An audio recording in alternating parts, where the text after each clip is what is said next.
با تمنای صحتمندی شما نشینه برنامه خبری را از استودیوی مرکزی رادیو آزادی تقدیم میکنیم. امروز 21 می است و نخست سرخط موضوعهای برنامه.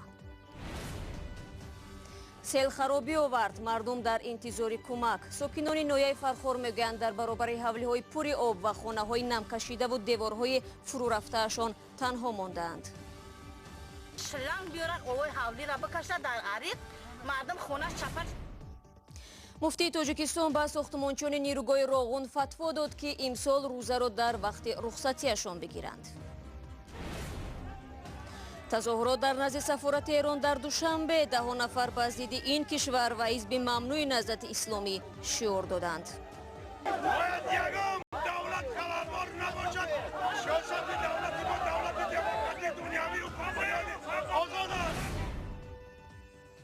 تا یک هفته آخر باران و سیل در تاجیکستان 10 نفر را به خانه و زمین کشت گذاشت. از این آفت طبیعی علاقه ساکنان چند روستا در ناحیه‌های پنج فرخار، خراسان و باختر و شهر وحدت ضرر دیدند. مقامات رسمی و نهادهای ضبط تا هنوز خسارات رسیده را دقیق نکردند. ساکنان دهه سرخاب ناحیه فرخار میگویند از 16 می باز در احاطه آب بلای قرار دارند و هنوز کسی برای تازه کردنش دست به کار نشده است.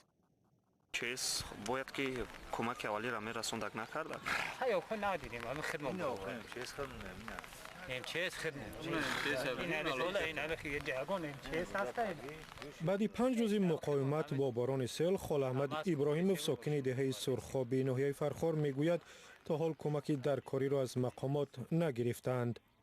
خدمت برآورده است. ویش کم از بخشش برآورده است ویش همی مدام برآورده است. ما خدم عریختر ما خدم برآوردم من بچه من اینجا بالودکای اینجا کاشتم برآوردم بردم خونه را جوبا جوب. باران سیل روز 16 می سر شد و خانه‌های ساحلی دریای سرخاب زیر آب ماندند.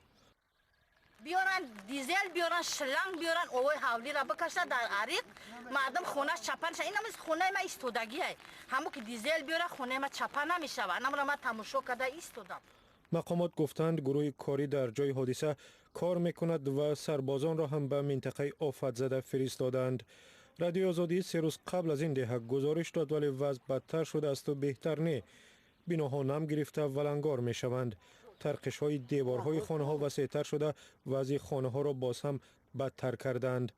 مردم از ترس فرو رفتن خانه ها به موضع های کماب پناه می برند. حالا هم باران می بارد. بنابراین احوال آنها را دیده شبهه می کنید که در حال امن‌تر قرار دارند. 15 سال این مرده کار میکنه. این دیوالیتا یا پشت چی در مسکو اینمی در رفت است. دولین خدم بلنده اینا دروزه در درونی او در نمو یا خونه گینا در درون نتریزه نمجا داشته. این راه است که جماعت غلبه را به مرکز ناحیه فرخار می پیوندد. هنگام سفر به اینجا وضع راه چنین بود. محض با فرو رفتن همین قسمت راه یک جوان 25 ساله هلاک شد. مردم برای به غلبه برسند از هر گونه راههای مشکل گذر استفاده می کنند. بار اول نیست باران سیل به ساکنان سرخاب ضرر می رساند. این دهه در ساحلی دریای سرخاب و در پهلوی کوه است. هنگام باران زیاد از دره‌های این کوه لایاب جاری می شود و زهبورها را پر می کند. از این رو آب جمع می شود و خانه و زمین مردم زیر آب می ماند. هنوز حجم ضرر از جانب مقامات گفته نشده است. معمولا باران به اعتقاد مردم اینجا باران رحمت است، اما بارش های آخر آنها را به مشکلات زیاد گرفتار کرده است. بارانی که دیروز برای کشتیان ها مفید بود زمین و خانه هایشان را ویران کرد.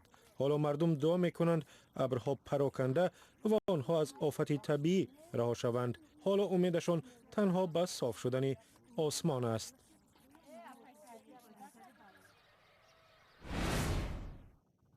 مفتی تاجیکستان در یک سفرش به محل ساختمان راغون به کارمندان آن گفته است بنابر شرایط سخت کاری امکان دارند در ماه رمضان روزه نگیرند.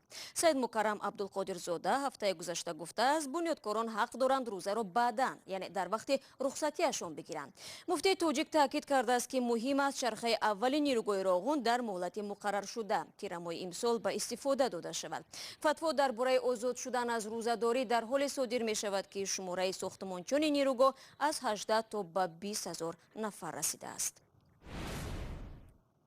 رو می‌آوریم با موضوعهای دیگر. روز جمعه بعد کشتاری 8 دانشجو و 2 استاد در مکتب تکنیکی شهر سانتافی ایالت تگزاس آمریکا، پلیس یک جوان 17 ساله را دستگیر کرد. این جوان که دیمیتریوس پاگاورتسیس نام دارد، مسئولیت کشتاری دست جمعی را بر دوش گرفته است.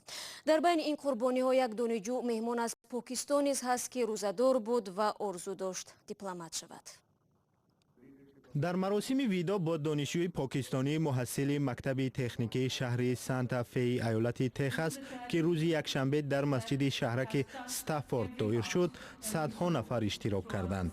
سابقه شیخ که توسط برنامه تبادل دانشجویان برای تحصیل از پاکستان به آمریکا آمده بود، روز جمعه 18 می همراه با 7 دانشجوی و 2 استاد دیگر این مکتب از سوی یک جوان 17 ساله به قتل رسید. میری شهر هیوستون سیلوستر ترنر در مراسم اشتراک کرد و از منبر مسجد گفت که سابقه میخواست دیپلمات شود. حتی بعد وفاتش هم سابقه شیخ به خاطر تحکیم روابط پاکستان و آمریکا به ویژه در منطقه هیوستون سهم میگیرد. سابقه شیخ میبایست بعد 3 هفته به وطنش برگردد. اهل عائله او نتوانست به آمریکا سفر کند، ولی نقشه دارند که مراسم جنازه او را در زادگاهش شهر کراچی پاکستان دایر نمایند. پلیس میگوید دیمیتریوس پاگاورتسیس اعتراف کرد که مسئولیت کشتاری 8 دانشجوی و 2 استاد بر دوش اوست، ولی مقامات درباره انگیزه این کشتاری دست جمعی چیزی نمیگویند. مادر یکی از قربانی‌ها در صحبت با روزنامه لس آنجلس تایمز نقل کرد که 4 ماه اخیر پاگاورتسیس پیوسته به دختر 16 ساله این زن شانا فیشر دوستی پیشنهاد میکرد، ولی جواب منفی میگرفت. این زن تخمین کرده است احتمال همین رد دوستی جوان 17 ساله را به کشتاری دست جمعی هدایت کرده باشد. سالهای اخیر در مکتب‌های آمریکایی چندین حمله شبیه به وقوع پیوسته است. ماه مارس سال روان یک دانشجوی 17 ساله مکتب ایالت مریلند به غضب آمد که دوست دخترش روابط با او را قطع کرد. او سلاح پدرش را گرفته این دختر را شدیداً مجروح کرد. سال 2014 هم در ایالت کالیفرنیا الیوت راجرز 22 ساله 6 کس را به قتل رساند. پیش از حمله او در شبکه یوتیوب نواری را نصب کرد که در آن دلسردی از زنان را ابراز نموده بود. رو می‌آوریم با موضوعهای دیگر. نیمه اول روز 21 ماه یک گروه شهروندان تاجیکستان در سفارت جمهوری اسلامی ایران در شهر دوشنبه جمع آمدند. این گردهمایی در نزد بینای سفارت نو ایران در کنار کوچه اسماعیل سامانی در شهر دوشنبه ساعت‌های 9:30 به وقت محلی شروع شد. سفارت نو ایران سال قبل از مرکز شهر دوشنبه به محل سفارتخانه‌های افغانستان، آلمان و روسیه کوچ داده شده بود. همکارم عبدالله شورف این موضوع را پیگیری دارد. عبدالله سلام، هدف جوانان از این گردهمایی چی بوده است؟ سلام شهلا، در این گردهمایی به گفته شاهدان تقریبا 50 نفر شرکت داشتند. آنها در دست شعارها داشتند که دست جمعانه آن را صدا می‌کردند. شعارهای جوانان اکثرا ضد راهبران و خود حزبی در تاجیکستان ممنوع نهضت اسلامی بود. یک نواری که رسانه‌های تاجیکستان به نشر رساندند دیده می شود جوانان با شمول زنان و حتی پیرانسالان در این گردهمایی شرکت داشتند. تبره در شعبه کارهای داخلی ناحیه سینا در شهر دوشنبه در صحبت با رادیو آزادی گفتند پس از آنی که به شعبه ساکنان زنگ زده از جمع آمدن این گروه جوانان خبر دادند، گروه فوری تفتیشاتی تعجیلاً به محل تظاهرات رفته جوانان را پراکنده کردند. پس یعنی این تظاهرات بدون اجازه مقامات صورت گرفته است که پراکنده شده است عبدالله؟ تا این زمان شهلا مقامات ملیسه در مورد قانونی و یا غیر قانونی بودن گردهمایی چیزی نگفتند، اما در تاجیکستان دایر شدن گردهمایی خیلی کم اتفاق میافتد. چندی از گردهمایی‌های هم که از سوی گروه‌های جوانان فعال دایر شده بود با موقع مقامات رسمی در تاجیکستان راست می آمد. بنابراین بسیاری‌ها با خودجوش بودن این تظاهرات با چشم شبهه می‌نگرند. منظورتون کدام گردهمایی‌ها است؟ منظورم گردهمایی‌های جوانان در نزد سفارتخانه‌ها و سازمان‌های بین‌المللی در شهر دوشنبه است. نخست سال 2013 جوانان پس از آنکه که اوکراین با طلب سازمان ملل متحد عبدالملک عبداللاجانوف سابق سروزیر جمهوری را استرداد نکرد به تاجیکستان، در نزد سفارت آمریکا و اداره سازمان ملل متحد در دوشنبه گردهمایی دایر شد. بعداً در اول سال 2016 هم گردهمایی جوانان فعال که خود را مربوط به حرکت آوانگارد می‌دانستند در نزد سفارتخانه‌های اتحاد اروپا، سفارت ترکیه و اداره سازمان امنیت و همکاری اروپا در دوشنبه گردهمایی دایر شد.